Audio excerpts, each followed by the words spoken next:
I want to share something that's a little bit vulnerable for me. I recently met somebody and I was interested. I felt like uh there was a vibe and a little bit of a connection in a sense. And I thought how I work is when I meet somebody and I have a conversation with them, I'm always thinking like, I want to talk more to them. That's my indication that I'm interested. It's not always uh attraction or like I see somebody and I'm like, oh, they're cute and I gotta talk to you, okay? And after talking to the person, if I feel like I want to keep talking to them, that is my green light to move forward. And so I met someone and he was really interesting and I thought, gosh, I wanna get to know this guy. I wanna see how he thinks, how he moves, just what is it like to be in his skin? I just was so interested and curious.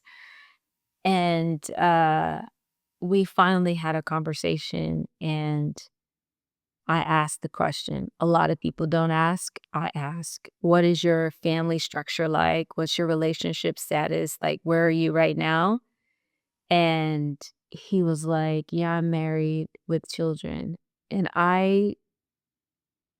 the old version of me would have been like disappointed and sad and like, dang, why all the good guys gone, type of thing.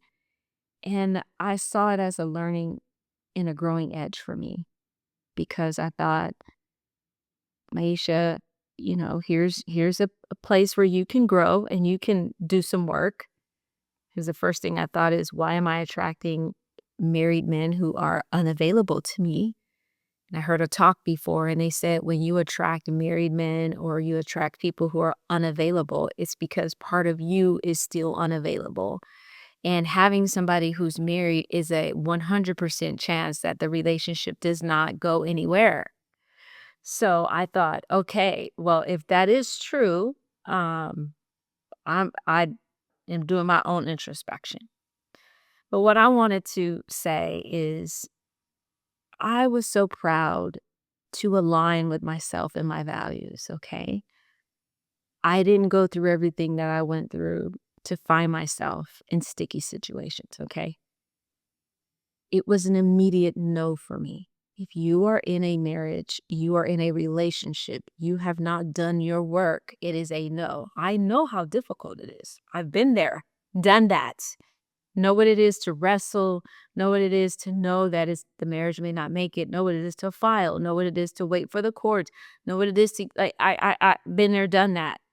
So if there is a person that's entering my life that hasn't done that work, I know what this means.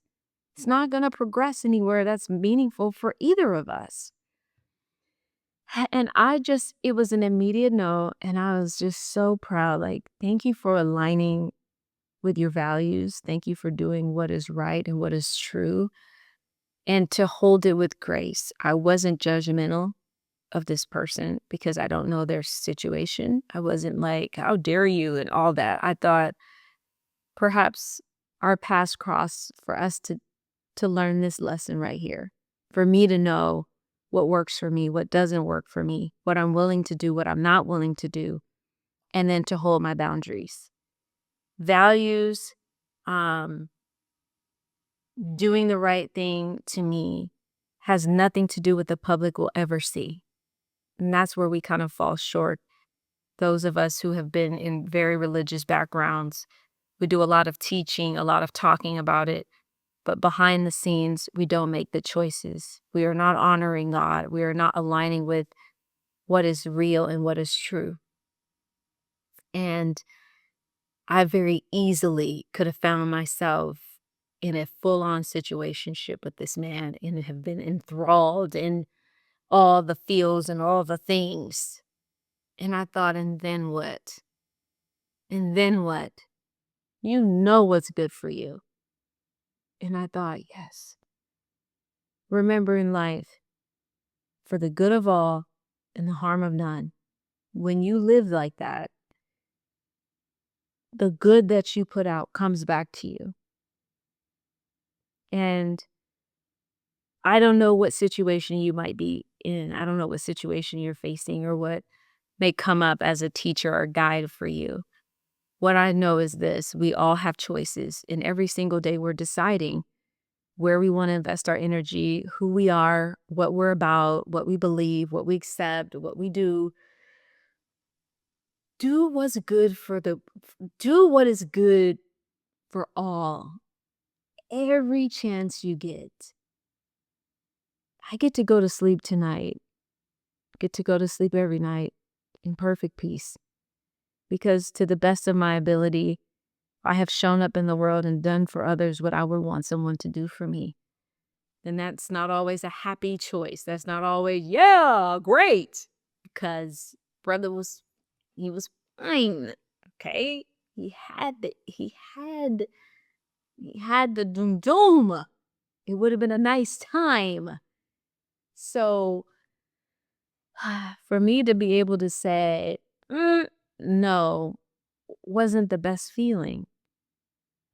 And yet I made that choice and went home feeling great because I aligned with me and I did what I would want somebody to do for me. We can't change the entire world, right? It's not up to us, but we can do our very best with what we have. If you haven't already, like, subscribe, and let me know this in the comments. What would you have done if you were in my shoes? And I want you to be honest, because a lot of people will say, oh, no, absolutely not. Give me all that. Okay? I have several people in my life who don't ask somebody what their relationship status is because they don't care. And they don't know, and so they just play that. Let me know in the comments, what would you have done?